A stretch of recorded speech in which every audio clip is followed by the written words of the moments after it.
मंजिलें बहुत हैं और अफसाने भी बहुत हैं। मंजिलें बहुत हैं और अफसाने भी बहुत हैं। जिंदगी की राह में इम्तिहान भी बहुत है। मत करो उसका दुख जो कभी मिला नहीं। मत करो उसका दुख जो कभी मिला नहीं। जिंदगी में जीने के बहाने भी बहुत हैं। तो हेलो दोस्तों, कैसे हैं आप? आपका अपने चैनल में एक बार पुनः स्वागत है। तो जैसा कि इस वीडियो में पढ़ने वाले हैं, आज समांतर प्लेट संधारित्र की धारिता ज्ञात करेंगे। और उसमें पहला केस होता है कि जब प्लेटों के बीच परावर्तन के भरा हो। इसमें दो स्थिति होती है। पहली स्थिति होती है कि इनके बीच में एक टी मोटाई की पट्टी रखी हो, और एक स्थिति ये है जो लिखी हुई है। तो हम यहाँ पर इसके लिए स्थिति करेंगे कि जब प्लेटों के बीच में ये परावर्तन भरा हो, तो उसके लिए हम सूत्र का निम्न करेंगे। और एक बोर्ड एग्जाम के पॉइंट ऑफ व्यू से इम्पोर्टेंट है, तो अच्छे से समझिएगा, वीडियो में साथ बने रहिएगा। देखिए, जैसा कि यहाँ पर दो प्लेटें ली गई हैं, तो हमने लिखा माना दो प्लेटें P1 व P2 है। तो ये P1 व P2 दो प्लेटें दिख रही हैं, जिनमें प्रत्येक का जो क्षेत्रफल है, यानी इनका जो क्षेत्रफल है E का क्षेत्रफल और इसका क्षेत्रफल, दोनों का क्षेत्रफल है कैपिटल A, यानी दोनों समान क्षेत्रफल की प्लेटें हैं। और परस्पर दूरी पर समांतर स्थित है। इनके बीच की जो दूरी दी गई है वो स्मॉल d है, और कैसे स्थित है? समांतर। और इनके बीच में एक परावर्तन k भरा हुआ है। तो यहाँ पर हमने लिख दिया है कि इसके बीच में एक परावर्तन k। अब यहाँ पर जो पिछले चैप्टर जैसे होते थे, जैसे वहाँ गॉस की प्रमेय है, उसमें अनुप्रयोग में पढ़ा था कि दो समांतर प्लेटों के बीच में जो दो समांतर प्लेटें होती हैं, उनके कारण उनके बीच में उत्पन्न वैद्युत क्षेत्र की तीव्रता होती है। तो वहां पर वैद्युत क्षेत्र की तीव्रता निकाल लें। फिर इसके बाद विभव, उसमें विभव प्रवणता और वैद्युत क्षेत्र की तीव्रता में संबंध पड़ा था, तो उससे निकल गया जब विभव। और जब विभव आ जाए तो फिर हमें निकालना धारिता, और धारिता बराबर सूत्र होता है Q/V। इस प्रकार से इसका सूत्र बन जाएगा। आइए समझते हैं। तो यहाँ पर लिखते हैं, क्योंकि यहाँ पर दो समांतर प्लेटों के बीच वैद्युत क्षेत्र E बराबर होता है sigma upon K epsilon. Sigma क्या होता है? पृष्ठीय आवेश घनत्व। जहां पर जो सिग्मा की जो वैल्यू होती है वो होती है Q/A। अगर हम यहाँ रखेंगे Q/A, तो E बराबर क्या बनेगा? Q/A K एप्सिलॉन ये बन जाएगा। क्लियर है? लेकिन हमें निकालना है क्या? विभव।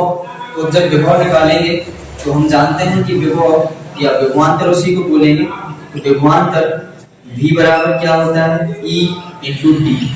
तो कैसा हो? देखो, जो विभव प्रवणता होती है वैद्युत क्षेत्र की तीव्रता के बराबर होती है। और विभव प्रवणता होती क्या है? यानी कि जो दूरी के साथ विभव में परिवर्तन होगा, तो उसके जो विभव में परिवर्तन होगा तो उसकी जो दर होती है, तो उसको क्या बोला जाता है? विभव प्रवणता। यानी E बराबर होती dV/dr। लेकिन माइनस में होती विभव प्रवणता, लेकिन यहाँ पर माइनस चिन्ह हटा दिया जाता है, तो ये किसके बराबर हो जाती है? ये हो जाती है वैद्युत क्षेत्र की तीव्रता। तो यहाँ पर तो इससे क्रॉस कराओ तो ये परिवर्तन ना लेंगे, तो विभव बटे में दूरी हो जाए। दूरी हमने d है, तो इसको क्रॉस मल्टीप्लाई कराएंगे तो V बराबर A × D बन जाएगा। ठीक है, ठीक है। E की जो वैल्यू है, E की वैल्यू A है Q बटे में A एप्सिलॉन नॉट इनटू यहाँ पर D है। ये बन के तैयार हो गया। यानी एक इसकी वैल्यू आ गई, V की वैल्यू आ गई। समझ गए? V की वैल्यू आ गई। अब हमें निकालना है क्या? हमें निकालना है संधारित्र की धारिता।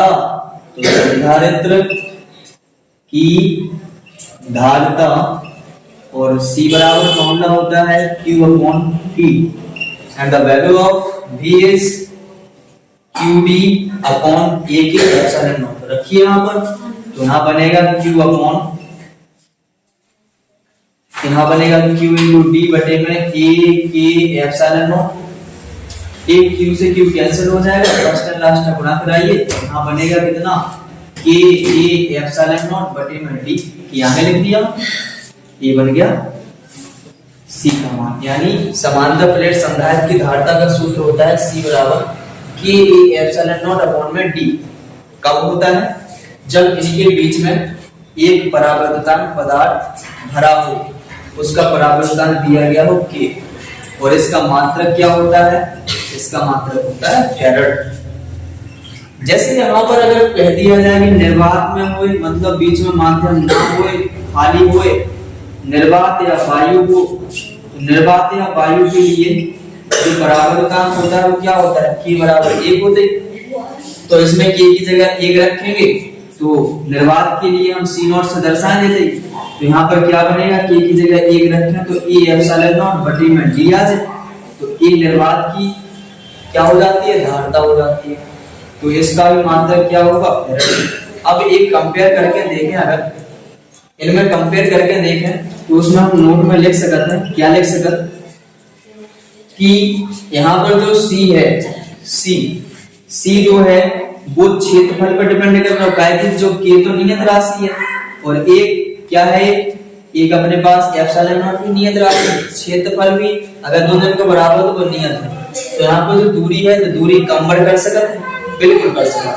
तो यहाँ पर C जो होगा वो इनवर्सली प्रोपोर्शनल होगा D के, यानी C इनवर्सली प्रोपोर्शनल होगा किसके? D के। तो इसको ऐसा लिख सकते हैं यहाँ पर, यानी दूरी का मान कम करते जाएंगे तो धारता का मान बढ़ता जाएगा, अगर दूरी को बढ़ाते जाएंगे तो धारता का मान कमता जाएगा। क्यों? क्योंकि अगर हम छोटी संख्या से भाग लगाएंगे 1 में तो मान ज्यादा है, और अगर हम बड़ी संख्या से भाग लगा दें 1 में तो मान क्या आएगा?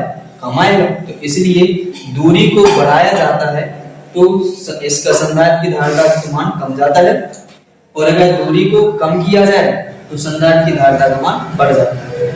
इसके बाद दूसरा भी अपन इस पे और सोच सकते हैं, जैसे इनमें जोड़ जो कॉमन है कि नहीं, E की जगह पे हम क्या रख रहे हैं? C0 रख रहे हैं, तो यहाँ पर इनमें संबंध क्या बन जाएगा? C बराबर बनेगा कितना? K C0, यानी यहाँ पर जो माध्यम की धारता बटे में निर्वात की धारता, यानी माध्यम की धारता और निर्वात की धारता का जो अनुपात होता है वो होता है परावर्तन के बराबर। क्लियर है? तो इस प्रकार का अगर प्रश्न आता है, इतना कर देंगे तो इसमें जो भी पूछा जा रहा था वो उसको संतुष्ट कर देगा। तो इसमें क्या है, इस प्रकार से प्रश्न कर सकते हो। समझ पाए तो ठीक है। तो मिलते हैं अगले वीडियो में, तब तक इसको कंप्लीट कर लीजिए, क्योंकि ये बहुत इंपॉर्टेंट प्रश्न है। इस प्रकार के प्रश्न पेपर में पूछे जाते हैं। धन्यवाद।